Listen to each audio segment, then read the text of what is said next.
ஒரு காலத்தில் பிரஷ்யா அப்படின்னு ஒரு தேசம் இருந்தது.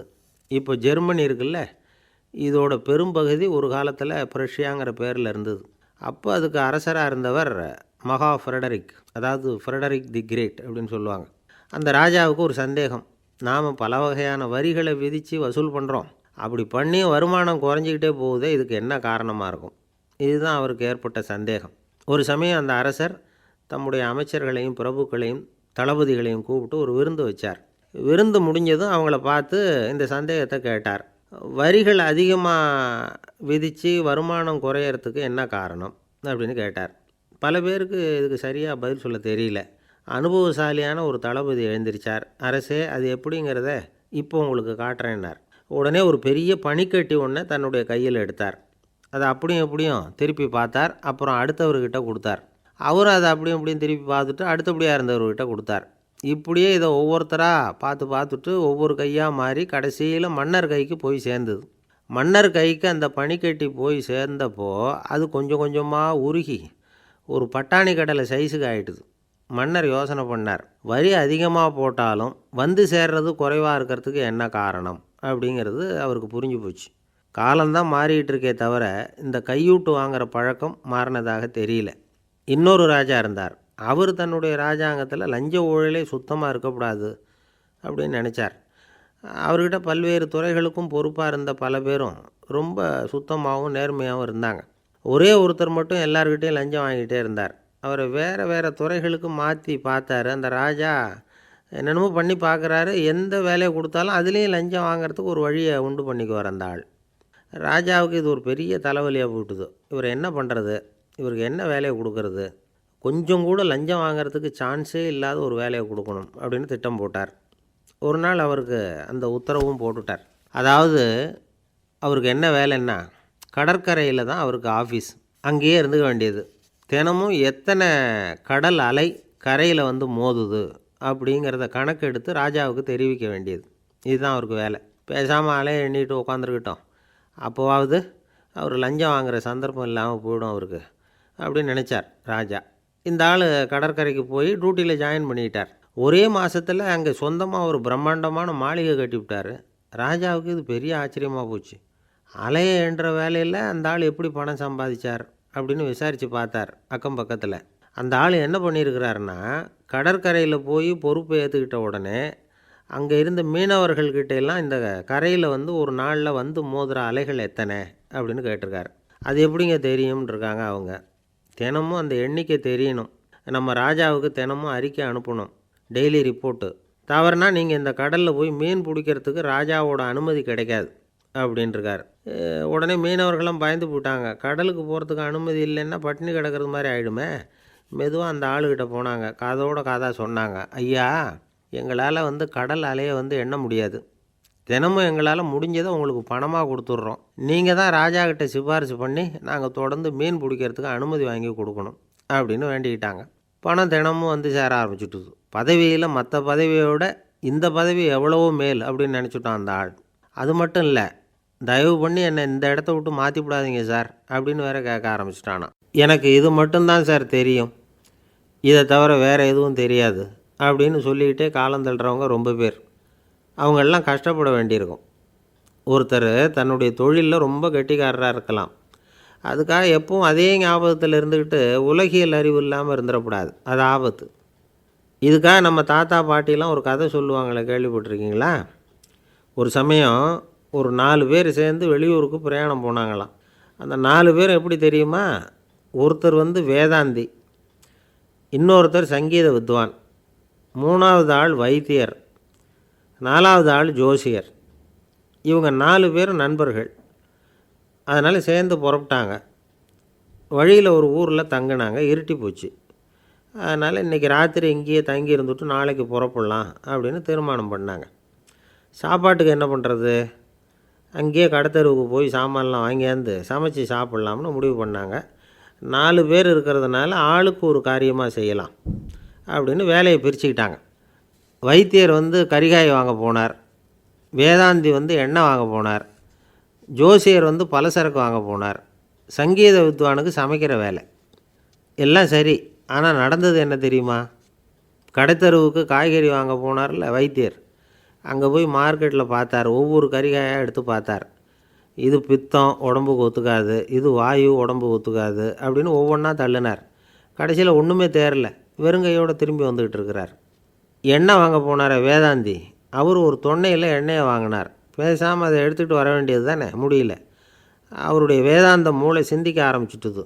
இந்த தொன்னைக்கு எண்ணெய் ஆதாரமா அல்லது எண்ணெய்க்கு தொன்னை ஆதாரமா அப்படிங்கிற ஆராய்ச்சியில் இறங்கினார். என்னாச்சு தெரியுமா? அப்படி கவுத்து பார்த்தார். வாங்கின எண்ணெய் பூராவையும் வழியில் கொட்டிவிட்டு வெறும் தொன்னையோடு வந்து சேர்ந்தார். பலசரக்கு வாங்க போனார் ஜோசியர்.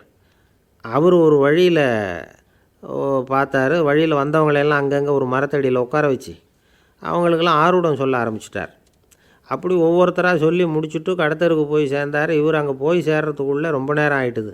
கடையெல்லாம் பூட்டிவிட்டு போயிட்டாங்க. என்ன செய்கிறது? அவரும் வெறுங்கையோடு திரும்பி வந்து சேர்ந்தார்.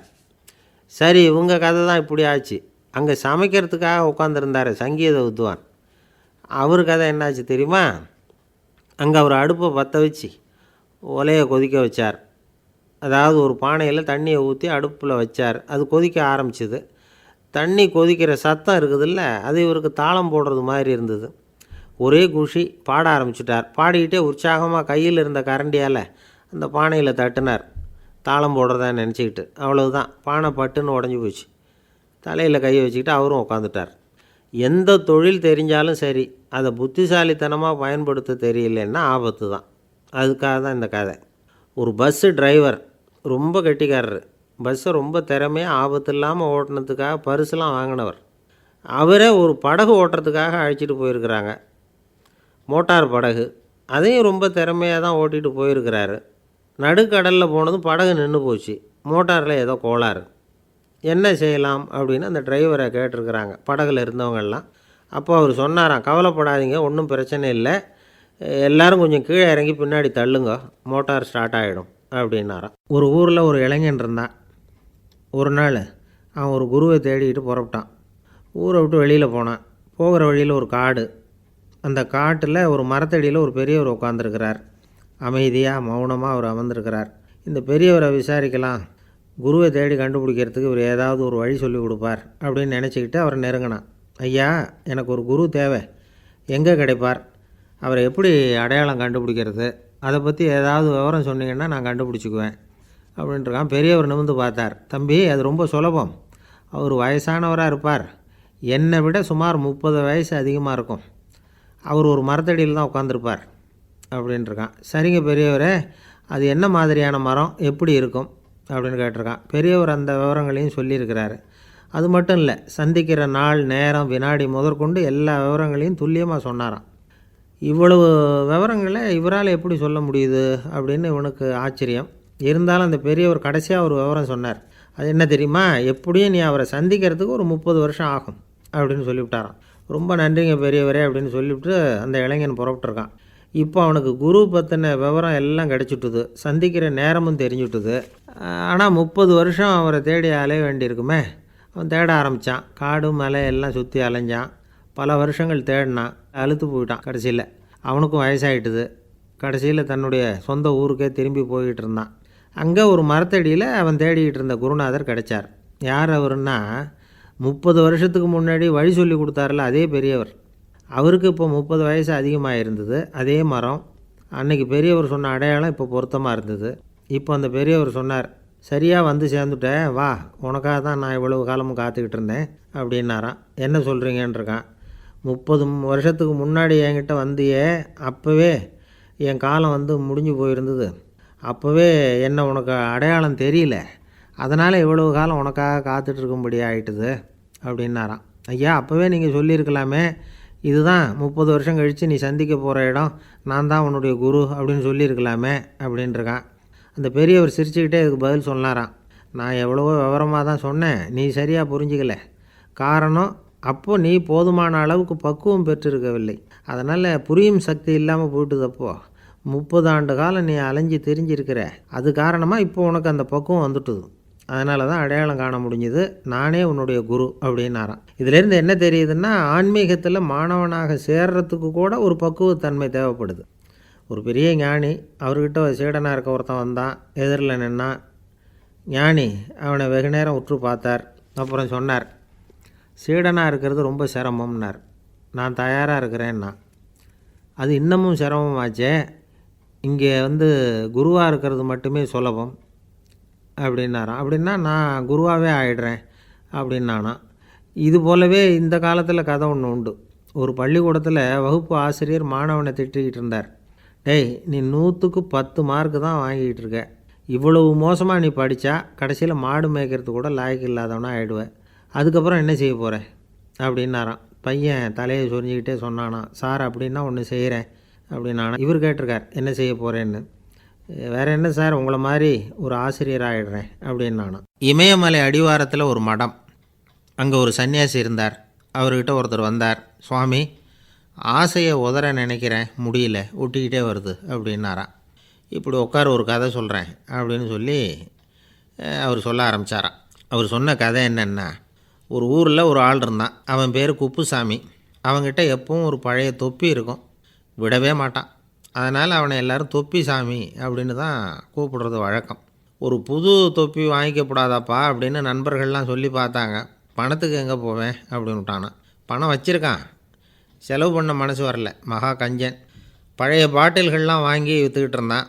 அப்படி ஒரு தடவை பழைய கண்ணாடி சாமான்களை ஏலத்தில் எடுத்தப்போ அதில் ஒரு அருமையான சென்ட்டு பாட்டில் கிடச்சிது. உடனே ஒரு ஐடியா பண்ணான். அந்த சென்ட்டை சின்ன சின்ன பாட்டில்களில் அடைச்சி ஜன்னல் ஓரமாக அடுக்கி வச்சுட்டான். அதை விற்றா நிறைய பணம் கிடைக்குமே. அதனால் இதுக்கு இடையில் ஒரு நாள் அவன் அப்படியே உட்காந்துருந்தான். அந்த நேரம் நண்பன் வந்தான். ஏண்டா, உன் பழைய தொப்பியை மாற்றப்படாதா? ஊரில் எல்லோரும் கேலி பேசுகிறாங்களே உன்னை தொப்பி சாமின்னு அப்படின்னு சொல்லி கேட்டிருக்கான். இந்த சென்ட்டு பாட்டில் விற்றதும் பணம் வரும், அதுக்கப்புறம் பார்க்கலாம் அப்படின்னு நானா. இவன் சரி வா, நீச்சல் குளத்துக்கு போயிட்டு வருவோம் அப்படின்னு கூப்பிட்ருக்கான் நண்பன். 2 பேரும் போனாங்க. அதே நேரம் அந்த ஊர் நீதிபதியும் அங்கே குளிக்க வந்தாராம். அவர்கிட்ட இருந்தது விலை வசந்த ஒரு புது தொப்பி. அதை அங்கே இருந்த ஸ்டாண்டில் மாட்டிவிட்டு குளிக்க போனார். இதுக்கிடையில் குப்புசாமி குளிச்சுட்டு வந்தான். அவனுடைய பழைய தொப்பியை காணலை. அந்த புது தொப்பியை பார்த்தா இது நண்பனுடைய வேலை தான் அப்படிங்கிறதாக புரிஞ்சுக்கிட்டு அதை எடுத்து மாட்டிகிட்டு வந்துட்டான். நீதிபதி குளிச்சுட்டு வந்து பார்க்குறாரு, தொப்பியை காணும். போலீஸில் புகார் கொடுத்தார். அவங்க தேடினாங்க. ஒரு மூலையில் பழைய தொப்பி கிடச்சிது. அடடா, இது நம்ம குப்புசாமியோட தொப்பி இல்லையா அப்படின்னு நானா ஒருத்தன். உடனே அவன் வீட்டுக்கு தேடிட்டு போயிருக்காங்க. அங்கே போய் பார்த்தா புது தொப்பி அங்கே இருக்குது. உடனே அவனுக்கு 1000 ரூபா அபராதம் போட்டாங்களாம். அவன் பணத்தை கட்டிவிட்டு ரொம்ப எரிச்சலோடு வீட்டுக்கு வந்தான். பழைய தொப்பி கண்ணில் பட்டுது. மறுபடியும், உன்னால் தானே எனக்கு 1000 ரூபா நஷ்டம் அப்படின்னு சொல்லி அதை எடுத்துக்கிட்டு அப்படி போயிருக்கான். அந்த ஊர் குளத்தில் வீசி எரிஞ்சிட்டு வந்துட்டான். அது மீன் பிடிக்கிற ஒருத்தன் கையில் சிக்கிச்சு.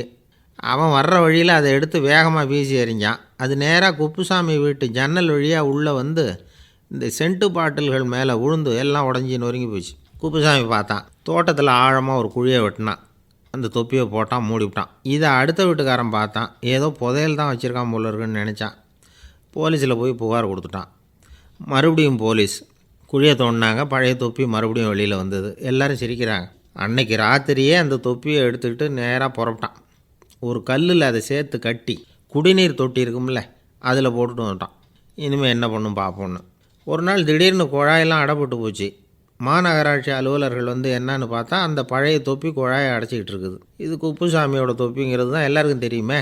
உடனே குடிநீரை பாழாக்கணத்துக்காக குப்புசாமிக்கு கோர்ட்டு 2500 ரூபா அபராதம் போட்டுவிட்டுது. அதையும் கட்டிவிட்டு வெளில வந்தான். கடைசியாக முடிவு பண்ணான். ஒரு நெருப்பு குச்சியை கிழிச்சான். தொப்பியை கொளுத்தினான். எரிஞ்சுது. எடுத்து வெளில எரிஞ்சான். கொஞ்ச நேரத்தில் தீ அணைப்பு படம் வந்துட்டுது. ஆமாம், இவன் எடுத்து எரிஞ்சது வெளியில் விழுந்து வீட்டு கூரையே பற்றிக்கிட்டு எரிய ஆரம்பிச்சுட்டுது. அவனோட பணத்தாசையும் அதோடு சேர்ந்து எரிஞ்சு போச்சான். இப்படி ஒரு கதை. இந்த கதையை சொல்லி முடித்தார் அந்த இமயமலை அடிவாரத்தில் இருந்த சன்னியாசி. இப்போ அந்த குப்புசாமி எங்கே இருக்கிறான்னு கேட்டார் எதிரில் இருந்தவர். இதோ உன் எதிரிலே இருக்கிறான், நான் தான் அந்த குப்புசாமி அப்படின்னாரான் அந்த சன்னியாசி. அந்த குப்புசாமிகிட்ட இருந்தது மாதிரி ஒரு பழைய தொப்பி நம்ம ஒவ்வொருத்தர்கிட்டையும் உண்டு. அதை எப்படி தொலைக்கிறதுன்னு தெரியாமல் தடுமாறிக்கிட்டு இருக்கிறோம். அது என்ன தொப்பிங்கிறீங்களா? அதுதான் நம்மை சூழ்ந்திருக்கிற மாயை அப்படிங்கிறார் சுவாமி சின்மயானந்தர். மெய்ஞானம் கிடைக்கிறப்போ மாயை எரிஞ்சு போகும் அப்படிங்கிறது அவருடைய கருத்து. நம்மால் ஒருத்தர் வேகமாக ஓடி வந்தார். காலில் மாட்டியிருந்த பழைய செருப்பு 2ஐயும் ஆவேசமாக தூக்கி ஒரு கிணத்துல போட்டுட்டு வெறுங்காலோடு நடந்து வந்துக்கிட்டு இருக்கிறார். ஏன் அப்படி பண்ணீங்க அப்படின்னு கேட்டோம். அந்த செருப்புக்கு சொந்தக்காரன் வந்து பின்னாடி வந்துக்கிட்டு இருக்கிறான், அதனால் அப்படி பண்ணேன் அப்படிங்கிறார் இவர். காசியில் இருக்கிற கடவுள் காசி விஸ்வநாதர், அங்கே இருக்கிற தேவி காசி விசாலாட்சி. இவங்க 2 பேரும் ஒரு நாள் பேசிக்கிட்டு இருந்தப்போ கடவுள் சொன்னார், இந்த மனிதர்களை நாம் ரொம்பவும் நம்பிக்கையோடு தான் படைச்சிருக்கிறோம், இருந்தாலும் அவங்களுக்கு தான் நம்பிக்கை இல்லை, எதுலேயும் ஒரு உண்மையான நம்பிக்கை இல்லாமல் வாழ்ந்துக்கிட்டு இருக்கிறாங்க அப்படின்னார். என்ன அப்படி சொல்கிறீங்க? அதை பாருங்கள், எவ்வளவு பேர் காசியை தேடிட்டு வந்து கங்கையில் குளிச்சுக்கிட்டு இருக்கிறாங்க, அவங்களெலாம் நம்பிக்கை இல்லைன்னா இவ்வளவு தூரம் தேடிட்டு வந்து இங்கே குளிப்பாங்களா அப்படின்னு நாங்கள் தேவி. சரி, அதை சோதித்து பார்க்கலாம் அப்படின்னு 2 பேரும் முடிவு பண்ணிக்கிட்டாங்க. உடனே ஒரு திட்டம் போட்டாங்க. அது எப்படின்னா, நாம் 2 பேருமே பக்தர்கள் மாதிரி உருவத்தை மாற்றிக்கிட்டு கங்கை கரைக்கு போக வேண்டியது. நான் வந்து கங்கையில் இறங்கி குளிக்கிறேன், கொஞ்ச நேரத்தில் சுழலில் மாட்டிக்கிட்டது மாதிரி நடிக்கிறேன். நீ உடனே கரையிலிருந்து சத்தம் போடும், என்னோடய வீட்டுக்காரரை யாராவது காப்பாற்றுங்களேன்னு சத்தம் போடும். அதோடு இன்னொன்று சொல்லு, யாராவது ஒரு புண்ணிய ஆத்மா அவர்கிட்ட போய் அவருடைய முடியை பிடிச்சி இழுக்கணும், அப்படி ஒரு சாபம் இருக்குது எங்களுக்கு. புண்ணிய ஆத்மா, அதாவது எந்த பாவமும் செய்யாத இல்லாத ஒருத்தர் தான் அவரை காப்பாற்ற முடியும். அப்படிப்பட்டவங்க யாராவது வெள்ளத்தில் குதித்து என்னுடைய கணவரை காப்பாற்றுங்கோ அப்படின்னு நீ சத்தம் போடு, கூச்சல் போடு, என்ன நடக்குதுன்னு பார்க்கலாம் அப்படின்னார் கடவுள். சரின்னு சொல்லி 2 பேருமா சாதாரண பக்தர்கள் மாதிரி கங்கை கரைக்கு வந்து சேர்ந்தாங்க. அவர் இறங்கி குளித்தார். திட்டம் போட்டது மாதிரியே சுழலில் மாட்டிக்கிட்டது மாதிரி கத்துனார். கரையில் இருந்த அந்த அம்மா, ஐயோ என் கணவரை காப்பாற்றுங்களேன், யாராவது காப்பாற்றுங்களேன்னு கத்துனாங்க. பல பேர் ஓடி வந்தாங்க. உடனே இவங்க, பாவம் இல்லாத புண்ணிய ஆத்மா ஒருத்தரால் தான் என்னுடைய கணவர் காப்பாற்றப்படணுங்கிறது விதி, அப்படி ஒரு சாபம் இருக்குது, அதனால் புண்ணிய ஆத்மா யாராவது அவர்கிட்ட போய் அவர் முடியை பிடிச்சி தூக்குனா அவரை காப்பாற்றி போடலாம் அப்படின்னாங்க. இவங்க இப்படி சொன்னதும் எல்லோரும் திகைச்சு போய் நின்றுட்டாங்க. ஒவ்வொருத்தருக்கும் அவங்க செஞ்ச பாவம்லாம் ஒவ்வொன்றா ஞாபகத்துக்கு வர ஆரம்பிச்சுட்டுது. சரி, இதுக்கு நாம் லாயக்கு இல்லை அப்படின்னு சொல்லி ஒதுங்கி போக ஆரம்பிச்சிட்டாங்க எல்லாம். இந்த சமயத்தில் யாரோ ஒருத்தர் வேகமாக ஓடி வந்தார், ஆற்றுல குதித்தார், அவர்கிட்ட போனார், முடியை பிடிச்சார், தூக்குனார், அவரை காப்பாற்றி கரைக்கு கொண்டுட்டு வந்துட்டார். அப்படி காப்பாற்றின அந்த ஆளை இவங்க 2 பேரும் தனியாக கூப்பிட்டுக்கிட்டு ஒரு மண்டபத்துக்கு வந்துட்டாங்க. வந்து விசாரிக்கிறாங்க. நீ யாரப்பா அப்படின்னு கேட்குறாங்க. ஏதும் தெரியாத மாதிரி. நான் இந்த ஊர் அன்ன சத்திரத்தில் வேலை செய்கிற ஒரு சமையல்காரன் அப்படிங்கிறார். நீ வந்து கங்கையில் குளிக்கிறது உண்டான்னு கேட்டிருக்காங்க. நான் இந்த ஊர்லேயே தான் இருக்கிறேன், இருந்தாலும் தினமும் கங்கையில் குளிக்கிறதில்ல, எப்போவாவது ஒரு நாள் அங்கே குளிப்பேன் அப்படின்னார். கங்கையில் மூழ்கி எழுந்திரிச்சா பாவம்லாம் தொலையும்னு சொல்கிறாங்க. அப்படி இருக்கிறப்போ அங்கே இன்றைக்கி கங்கையில் குளிச்சுக்கிட்டு இருக்கிறவங்கெல்லாம் தங்களை வந்து புண்ணிய ஆத்மாவாக நினைக்கல. கங்கையில் குளிக்காத நீ உன்னை வந்து புண்ணிய ஆத்மாவாக நினச்சி என்னை காப்பாற்ற வந்திருக்கிற, அது எப்படி அப்படின்னு கேட்டார். அதுக்கு அந்த ஆள் சொல்கிறான், கங்கையில் குதித்ததுக்கு அப்புறம் தானே உங்களை காப்பாற்ற போகிறோம், அப்படி குதிக்கும் பொழுது என்னுடைய பாவம்லாம் போயிருக்கும்ல, நான் புண்ணிய ஆத்மாவாக ஆயிருப்பேனே, அதனால தான் துணிஞ்சு வந்து உங்களை காப்பாற்றினேன் அப்படின்னா. கடவுளும் தேவியும் அவனுக்கு வந்து காட்சி கொடுத்தாங்களாம். இப்படி ஒரு கதை உண்டு. அதாவது கங்கையில் குளிச்சுக்கிட்டு இருக்கிறவங்களுக்கே தங்களுடைய பாவம் போகுங்கிற நம்பிக்கை பரிபூர்ணமாக இல்லை, குளிக்காத ஒருத்தனுக்கு அந்த நம்பிக்கை இருந்தது. அதனால் அவனால் கடவுளை பார்க்க முடிஞ்சது. கடவுளை வந்து நாமளும் பார்க்க முடியுமா முடியாதா அப்படிங்கிற குழப்பம்லாம் நமக்கு வேண்டியதில்லை. நம்பிக்கையோடு வாழணுங்கிற உண்மையை மட்டும் இந்த கதையிலேருந்து புரிஞ்சுக்கிட்டால் போதும். ஏன்னா இந்த கதையை கேட்டுட்டு ஒரு நண்பன் குதர்க்கமாக ஒரு கேள்வி கேட்டான். ஏன் சார், கங்கையில் குளித்தா பாவம் போயிடும்னு சொல்கிறீங்களே, நான் எனக்கு வேண்டாத ஒருத்தனை அழைச்சிட்டு போய் கங்கையிலேயே தள்ளி விட்டுட்டு அதுக்கப்புறம் அங்கேயே முழுக்க போட்டுட்டு நான் செஞ்ச பாவத்தை வந்து அதுலேயே கழுவி விட்டுட்டு மறுபடியும் உங்ககிட்ட வந்துடுறேன்னு வச்சுக்கோங்க, நீங்கள் என்னை வந்து புண்ணிய ஆத்மான்னு ஏற்றுக்குவீங்களா அப்படிங்கிறான். ஆள் கொஞ்சம் ஆசைந்தான், நம்மளே அங்கே அழைச்சிட்டு போனாலும் போயிடுவான். வாழ்க்கையில் சில சந்தர்ப்பங்களில் நாம் வந்து சில அவமானங்களை சந்தித்தே தீர வேண்டியிருக்கு. என்ன பண்ணுறது, காலம் அப்படி. அவமானப்படுறவங்க உடனே அடங்கி போய்டுறது தான் உலக வழக்கம். அவமானப்பட்டால் உடனே சீறி எழறவங்களும் உண்டு. ஆனால் அதையே ஒரு சவாலாக எடுத்துக்கிட்டு முன்னுக்கு வர்றவங்களும் சில பேர் இருக்கிறாங்க. அவங்க ரொம்ப அபூர்வம். இன்றைக்கி மனோதத்துவ நிபுணர்கள்லாம் என்ன சொல்கிறாங்க தெரியுமா? அவமானப்பட்டுட்டா உடனே அடங்கி போயிடக்கூடாதான். அதையே ஒரு சவாலாக எடுத்துக்கிட்டு மனசில் ஒரு வைராக்கியத்தோடு முயற்சி பண்ணினா வாழ்க்கையில் எல்லாரும் முன்னேறலாமா. அவமானங்கிறத நாம் வைராக்கியமாக மாற்றிக்கணும். அதுதான் வெற்றிக்கு வழி. ராமர் இந்த பூமியில் பிறந்ததே ஒரு வைராக்கியத்தினால தான் சார் அப்படின்னார் ஒருத்தர். எப்படிங்க அது அப்படின்னு கேட்டேன். அவர் சொன்னார், தசரதருக்கு ராமர் குழந்தையாக பிறக்கணும், அப்போ தான் இங்கே இருக்கிற கஷ்டங்கள்லாம் நீங்கும் அப்படின்னு சர்வ லோகமும் எதிர்பார்த்துக்கிட்டு இருக்குது. ஆனால் அவர் எப்போ பிறப்பார் அப்படின்னு யாருக்கும் தெரியல. அந்த காரியம் சீக்கிரம் நடக்கணுமே, அதுக்கு என்ன பண்ணுறது? நாரதர் வந்தார் ஒரு நாள் தசரதரை தேடி. தசரதா, உனக்கு ஒரு செய்தி தெரியுமான்னு ஆரம்பித்தார். அவர் எப்பவும் இப்படித்தானே ஆரம்பிக்கிறது வழக்கம். என்ன விஷயம்னு கேட்டார் தசரதர். தசரதா, நீ அடிக்கடி உன்னோட தேரில் ஏறிக்கிட்டு தேவலோகத்துக்கு போகிற, அங்கே போகிற வர்ற எல்லாம் பண்ணிகிட்ருக்க, எல்லாம் சரி. தேவலோகத்துலேயும் உன்னை நல்லபடியாக தான் வரவேற்கிறாங்க. தேவேந்திரன் உன்னை பிரியமாக அழைச்சிட்டு போய் தன்னுடைய அரியாசனத்திலேயே தனக்கு பக்கத்திலேயே உட்கார வைக்கிறான். நீயும் சந்தோஷமாக உட்காந்து பேசிவிட்டு வந்துடுற. ஆனால் நீ இங்கே வந்ததுக்கு அப்புறம் அங்கே என்ன நடக்குது தெரியுமா உனக்கு அப்படின்னாரான் நாரதர். என்ன நடக்குது எனக்கு ஒன்றும் தெரியலையே அப்படின்னாரான் தசரதர். நாரதர்கிட்ட கிட்டத்தில் கேட்டிருக்கார், கொஞ்சம் சொல்லுங்கள் என்னது அப்படின்னு. அவர் நெருங்கி வந்தாரான் நாரதரும். மெதுவாக அவர் காதோட காதாக சொன்னாராம். அதாவது நம்ம பாஷையில் சொல்லப்போனால் பற்ற வைக்கிறார்.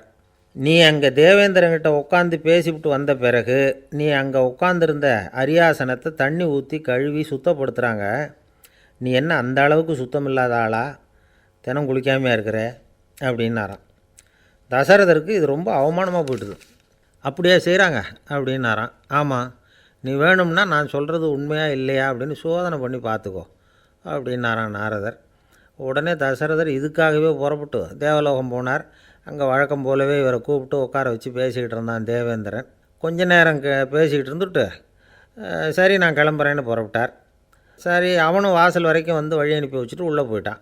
தசரதர் வெளியில் கொஞ்சம் நேரம் மறைஞ்சி இருந்துட்டு மெதுவாக உள்ளே எட்டி பார்த்தார் என்ன நடக்குதுன்னு. நாரதர் சொன்னது உண்மை தான். தசரதர் உட்காந்துருந்த ஆசனத்தை அங்கே 2 தேவர்கள் கழுவி சுத்தப்படுத்திக்கிட்டு இருக்கிறாங்க. தசரதரால் இதை தாங்கிக்க முடியல.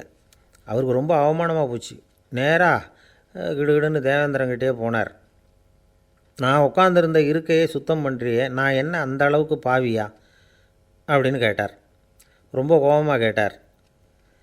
தசரதரே, மனுஷனுக்கு 3 கடன்கள் உண்டு. தேவகடன், ரிஷி கடன், பித்ரு கடன். இதை தீர்க்காதவன் பாவியாகிறான். இதில் மகனை பெறுவதால் தான் பித்ரு கடன் தீரும். உனக்கு மகன் கிடையாது, அதனால் நீ பாவியாகிற. பாவி உட்காந்துருந்த இடம்ங்கிறதுனால அதை சுத்தம் செய்ய வேண்டியது எங்கள் கடமை அப்படின்னு நானான் தேவேந்திரன். இந்த இடத்துல தசரதருக்கு ஏற்பட்ட அவமானம் ஒரு வைராக்கியமாக மாறிச்சு. தேவேந்திரனே கேட்டுக்கோ, ஒரு மகனை பெற்ற பிறகு தான் இந்த சபையில் மறுபடியும் அடி எடுத்து வைப்பேன் அப்படின்னு சொல்லிவிட்டு போயிட்டாரான். போய் புத்திர காமேஷ்டி யாகம் பண்ணார். புத்திரர்கள் பிறந்தார்கள். இந்த கதையில் உள்ள கருத்து என்னென்னா, தேவேந்திரன் தசரதரை அப்படி அவமானப்படுத்தலைன்னா அவருக்கு இப்படி ஒரு வைராக்கியம் பிறந்திருக்குமா? யோசித்து பார்க்கணும். நமக்கு ஏற்படுகிற சில அவமானங்களையும் வைராக்கியமாக மாற்றிக்குவோம். அப்படி மாற்றிக்கிட்டோம்னா வாழ்க்கையில் முன்னேறலாம். நம்ம ஆளுங்க சில பேர் அவமானத்தை வைராக்கியமாக மாற்றிக்கிறது எப்படி தெரியுமா? நம்மக்கிட்ட ஒரு பையன் சொன்னான், எங்கள் அப்பா என்னை எல்லாருக்கும் முன்னாடி வச்சு திட்டிவிட்டார், பொறுப்பு இல்லாமல் ஊர் சுற்றுறேன்னு சொல்லி அவமானப்படுத்தி விட்டார். இனிமேல் நீ என் முகத்திலேயே முழிக்காதரா போடான்னு வேறு சொல்லிவிட்டார். எனக்கு ரோஷம் வந்துட்டுது. அந்த அவமானத்தை வைராக்கியமாக மாற்றிக்கிட்டேன். அன்னையிலேருந்து அவர் முகத்திலேயே முழிக்கிறது இல்லை அப்படின்னா. அப்படியான்னு கேட்டோம். ஆமாங்க, அவர் வீட்டில் இல்லாத நேரமாக பார்த்து உள்ளே சமையல் கட்டுக்கு போய் சாப்பிட்டுட்டு நைஸாக வெளியில் வந்துடுவேன் அப்படிங்கிறான் அவன். ஜவஹர்லால் நேரு பிரதமராக இருந்த சமயம் அவர் ஒரு தடவை சென்னைக்கு வந்திருக்கிறார். இங்கே சில முக்கிய நிகழ்ச்சிகளில் கலந்துக்கிறதுக்காக வந்திருந்தார். ஆளுநர் மாளிகையில் ஒரு நாள் ராத்திரி தங்கி மறுநாள் புதுடெல்லி புறப்படுறதாக ஏற்பாடு. நிகழ்ச்சியிலெல்லாம் முடிச்சுக்கிட்டு ஆளுநர் மாளிகையில் தங்கியிருக்கிறார். அன்றைக்கு இரவு படிக்கிறதுக்கு ஒரு முக்கியமான புத்தகம் அவருக்கு தேவைப்பட்டது. அந்த சமயத்தில் உலக அளவில் ஒரு முக்கியமான பொருளாதாரம் சம்பந்தமான ஒரு புத்தகம் வெளியாகி இருக்கிற விஷயம் அவருக்கு தெரியும். அந்த புத்தகம் மெட்ராஸுக்கு வந்திருக்குமா, அது இங்கே கிடைக்குமா அப்படின்னு விசாரிச்சிருக்கிறார் நேருஜி. அவர் இப்படி கேட்ட உடனே அங்கே இருந்தவங்கெல்லாம் ரொம்ப பரபரப்பாக செயல்பட ஆரம்பிச்சிட்டாங்க. முக்கியமான இடங்கள்ல எல்லாம் விசாரிச்சிருக்கிறாங்க, அந்த புத்தகம் உங்கள்கிட்ட இருக்கான்னு. சென்னையில் உள்ள கன்னிமாரா நூல் நிலையத்துக்கு எப்படியும் அந்த புத்தகம் வந்திருக்கணும் அப்படின்னு ஒரு நம்பிக்கை. அங்கே விசாரித்தாங்க. அந்த புத்தகம் 2 நாளைக்கு முன்னாடி தான் அங்கே வந்திருக்குது அப்படிங்கிற விஷயம் தெரிஞ்சுது. உடனே எல்லோரும் அங்கே ஓடினாங்க. அவங்களுக்கு இன்னொரு சந்தேகம், புத்தகம் வந்திருக்கு சரி, அது இந்த சமயத்தில் வேறு யாரும் படிக்கிறதுக்கு எடுத்துகிட்டு போயிருக்கக்கூடாதே அப்படிங்கிற சந்தேகம் இருந்தாலும் மனசுக்குள்ளே ஒரு தைரியம். இப்படி ஒரு புத்தகம் வெளிவந்திருக்கிற விஷயமே நேருஜி சொல்லி தான் நமக்கே தெரியும். அதுவும் இல்லாமல் உலக பொருளாதாரம் சம்பந்தமான ஏதோ ஒரு புத்தகம் அது. அதை போய் இந்த நேரத்தில் அவ்வளவு ஆர்வமாக யார் எடுத்துகிட்டு போயிட போகிறாங்க அப்படிங்கிற தைரியம். இந்த தைரியத்தோடு அந்த நூல் நிலையத்துக்கு ஓடினாங்க. புத்தகத்தை தேடினா அது கிடைக்கல. யாரோ எடுத்துகிட்டு போயிருக்கிறாங்க. நேருவுக்கு மட்டுமே தெரிஞ்சிருந்த அந்த புத்தகம் பற்றின விஷயம் சென்னையில் வேறு ஒருத்தருக்கும் தெரிஞ்சிருக்குது. உடனே எல்லோரும் பரபரப்பாக அந்த அதுக்குன்னு இருக்கிற ரிஜிஸ்டர் இருக்குல்ல, பதிவேடு, அதை புரட்டி பார்க்குறாங்க யார் எடுத்துகிட்டு போகிறாங்கன்னு தெரிஞ்சுக்கிறதுக்காக. எடுத்துகிட்டு போனவங்க அதில் கையெழுத்து போட்டிருப்பாங்கல்ல, அதை பார்த்து யாருன்னு தெரிஞ்சுக்கலாம் அப்படிங்கிறதுக்காக தான் அதை புரட்டுறாங்க. அதோ அந்த புத்தகத்தோட பேர் பக்கத்தில் அதை எடுத்துக்கிட்டு போனவங்க கையெழுத்து உத்து பார்க்குறாங்க எல்லோரும். அதில் போட்டிருக்குது பேர் CN அண்ணாதுரை அப்படின்னு எழுதியிருந்தது. அவர் தான் பேரறிஞர் அண்ணா.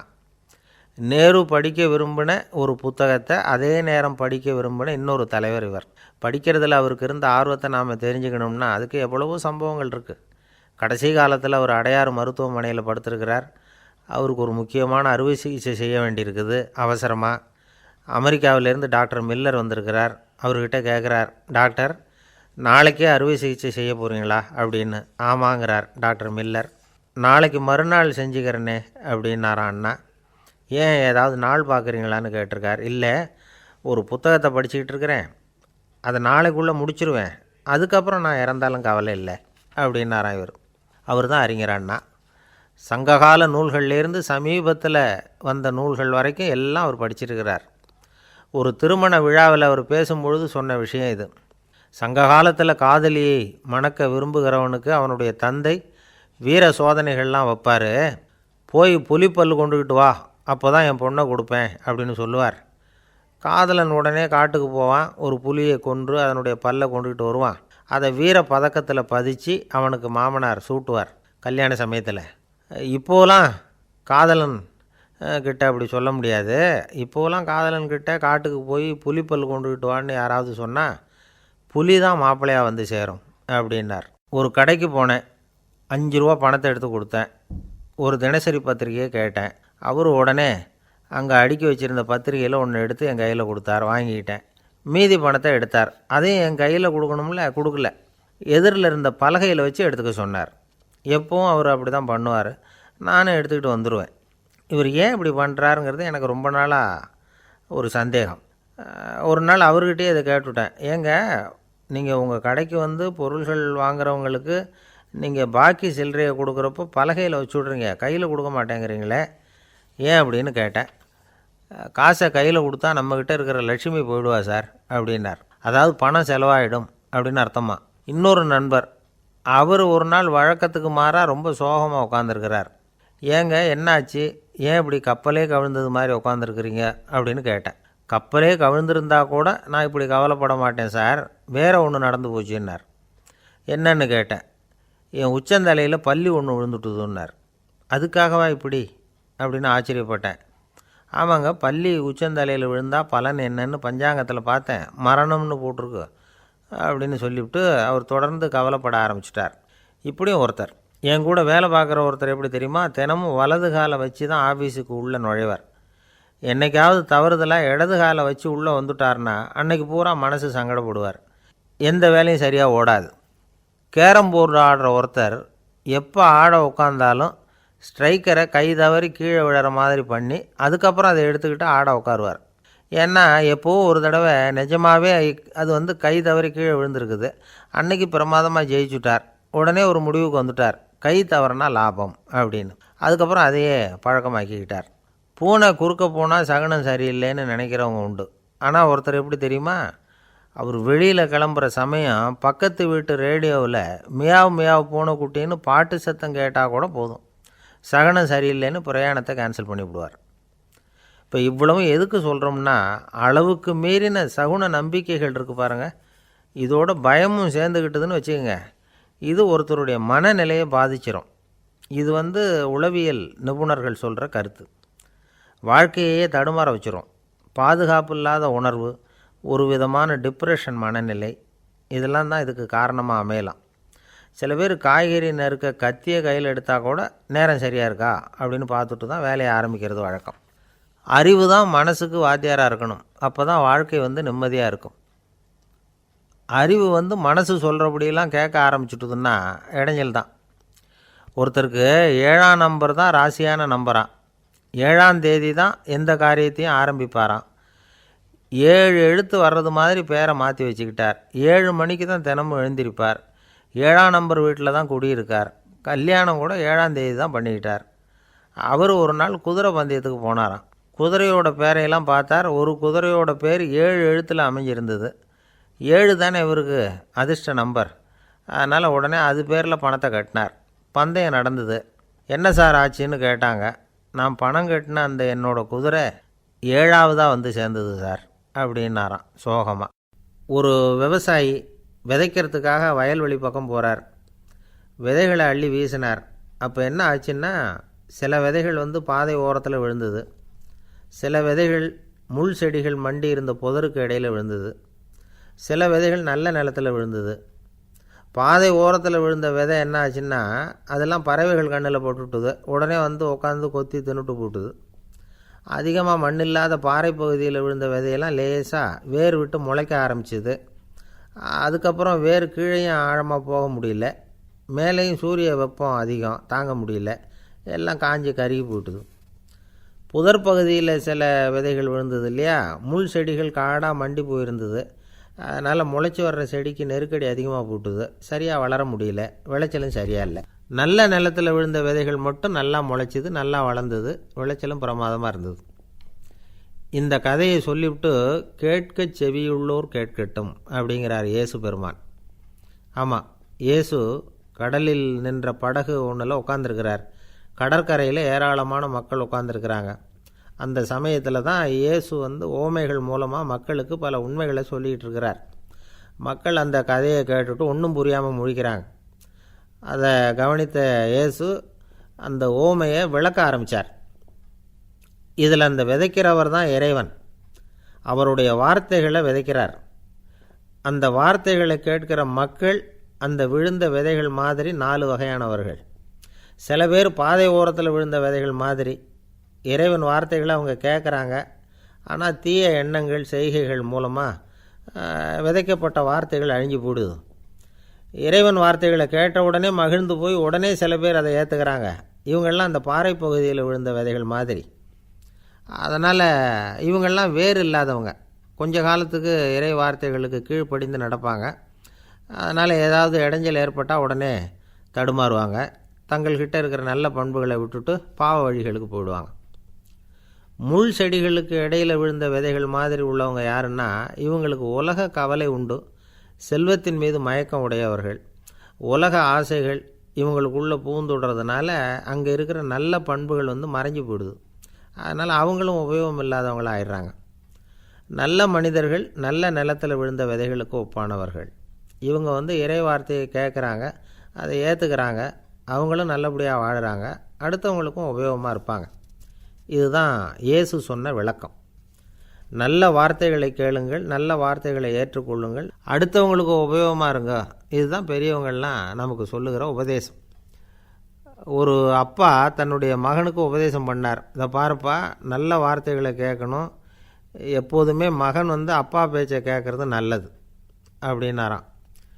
நீ ஏதாவது ஒரு தப்பு பண்ணால் என் தலையில் ஒரு முடி நரைச்சி வெள்ளையாக போடும்பா, நீ செய்கிற ஒவ்வொரு தப்புக்கும் என் தலையில் ஒவ்வொரு முடி வெள்ளையாயிடும் அப்படின்னாராம். பையன் யோசித்தான், அப்பா இப்போ தான் எனக்கு புரியுது, தாத்தாவோட தலைமுடி பூராவும் வெள்ளையாக இருக்கிறதுக்கு என்ன காரணங்கிறது எனக்கு இப்போ தான் புரியுது அப்படின்னானா. ஒரு ஊரில் ஒரு ராஜா இருந்தார். அவர் ஒரு பூனை வளர்த்தார். ரொம்ப செல்லமாக அவர் அந்த பூனையை வளர்த்தார். அவர் என்ன பண்ணுவார் தெரியுமா, இரவு நேரத்தில் அந்த பூனையோட தலையில் ஒரு விளக்கை வச்சுருவார். அந்த பூனை ரொம்ப ஜாக்கிரதையாக அந்த விளக்கு கீழே விழுந்துடாமல் பார்த்துக்கும். தலையை ஆட்டாமல் ரொம்ப நிதானமாக ராஜா பின்னாடி நடந்து போய்கிட்டே இருக்கும். அந்த விளக்கு வெளிச்சத்தில் எல்லா வேலைகளையும் செஞ்சுருவார். கையில் ஒரு விளக்கை தனியாக எடுத்துகிட்டு போக வேண்டிய அவசியமே இல்லை. விளக்கை தூக்கிட்டு போகிற வேலையை அந்த பூனை பார்த்துக்கும். அதனால் ராஜாவுக்கு அந்த பூனை மேலே ரொம்ப பிரியம். மந்திரிகளையெல்லாம் கூப்பிட்டு அவங்கக்கிட்ட சொல்லுவார், பார்த்தீங்களா இந்த பூனை எவ்வளவு விசுவாசமாக நடக்குது, என் பேரில் எவ்வளவு மரியாதை பார்த்தீங்களா அதுக்கு அப்படிம்பார். இதை கேட்டுவிட்டு அங்கேருந்த அமைச்சர்களில் ஒருத்தர் சொன்னார், மன்னா நீங்கள் சொல்கிறது சரிதான், இருந்தாலும் இந்த பூனையோட விசுவாசத்தை நாம் கொஞ்சம் சோதித்து பார்க்க வேண்டியிருக்கு அப்படின்னாராம். சரி, உங்கள் ஆசையை ஏன் கெடுக்கணும், நல்லா சோதித்து பாருங்கள் அப்படின்னு சொல்லிவிட்டார் ராஜா. உடனே அந்த அமைச்சர் என்ன பண்ணார் தெரியுமா, எங்கேயோ புறப்பட்டு போனார். ஒரு 5-6 எலிகளை பிடிச்சிக்கிட்டு வந்தார். அரண்மனையில் ராஜா ஏதோ வேலை பார்த்துக்கிட்டு இருக்கிறாரு. பக்கத்தில் அந்த பூனை ரொம்ப பணிவாக நின்றுக்கிட்டு இருக்குது. அது தலையில் விளக்கு எரிஞ்சிக்கிட்டு இருக்கு. அமைச்சர் தான் பிடிச்சிக்கிட்டு வந்த எலிகளை அந்த பூனை பார்வையில் படுறது மாதிரி எதிரில் விட்டார். அந்த எலிகள்லாம் அங்கேயும் இங்கேயும் ஓட ஆரம்பிச்சிது. அதை பார்த்தது பூனை, அவ்வளவுதான். தலையில் இருக்கிற விளக்கை பற்றியும் கவலைப்படலை, ராஜாவை பற்றியும் கவலைப்படலை. ஒரே பாய்ச்சலாக பாஞ்சு எலிகளை துரத்த ஆரம்பிச்சுட்டுது. தலையில் இருந்த விளக்கு எங்கேயோ போய் விழுந்தது, அணைஞ்சு போச்சு. இருட்டில் ராஜா தடுமாற ஆரம்பிச்சுட்டார். இந்த சமயத்தில் அந்த அமைச்சர் மறுபடியும் விளக்கை ஏற்றினார். வெளிச்சம் வந்தது. அதுக்கப்புறம் அந்த அமைச்சர் பேசினார், அரசே, பூனையோட விசுவாசத்தை பார்த்தீங்களா, எலி அது கண்ணில் படுற வரைக்கும் தான் விசுவாசமாக இருந்தது. அது மாதிரி எலியை பார்த்ததும் எல்லாத்தையும் விட்டுட்டு அதை துரத்த ஆரம்பிச்சுட்டு பார்த்தீங்களா. தான் அந்த பூனையை பற்றி நினச்சது தப்புங்கிறது அதுக்கப்புறம் தான் அந்த ராஜாவுக்கு புரிஞ்சுதான். சரி, இப்போ எதுக்கு இந்த கதையெல்லாம் அப்படிங்கிறீங்களா. இந்த பூனை மாதிரி தான் நம்ம மனசும். மனசை எவ்வளவு தான் பயிற்சி கொடுத்து பக்குவமாக வச்சுருந்தாலும் பார்க்குறதுக்கு பரமசாது மாதிரி தான் இருக்கும். பார்க்க வேண்டியதை பார்த்துட்டுதுன்னா பாஞ்சிரும். இந்த பூனை மாதிரி புலன் இன்ப பொருள்கள் கிட்டாத வரைக்கும் மனம் அடங்கி இருக்கிறது மாதிரி தான் தெரியும். கொஞ்சம் வாய்ப்பு கிடைச்சாலும் அது குதிக்க ஆரம்பிச்சிடும், தப்பு பண்ண ஆரம்பிச்சிடும். பெரிய பெரிய முனிவர்கள் வாழ்க்கையில் நடந்த வீழ்ச்சி இதை தான் நிரூபிக்குது. புலன்களின் ஆற்றல் அதிகம். அதனால் மனக்கட்டுப்பாடு பயிற்சிகளில் ரொம்ப எச்சரிக்கையாக இருக்கணுங்கிறார் சுவாமி சிவானந்தர். மது பழக்கத்தையே விட்டுவிட்டேன்னு உறுதியாக இருப்பான். கடை கண்ணில் பட்டுவிட்டதுன்னா கால் அவனை கேட்காமலே இழுத்துக்கிட்டு உள்ளே போயிடும். இதுதான் மனசுங்கிறது.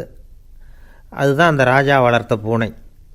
நம்மால் ஒருத்தன் அந்த ராஜா பூனை தலையில் விளக்க வச்சது மாதிரி இவன் தன்னுடைய தலையிலேயே ஒரு விளக்கை ஏற்றி வச்சுக்கிட்டு என்னத்தையோ தேட ஆரம்பித்தான்.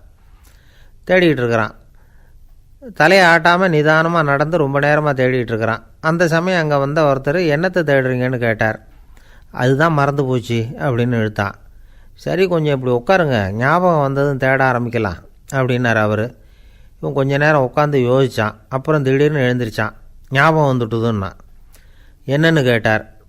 எங்கள் வீட்டில் இருந்த விளக்கை எங்கே வச்சேன்னு தெரியல, அதை தான் தேடிக்கிட்டு இருக்கிறேன், ஏற்றி வைக்கலாம்னு பார்க்குறேன்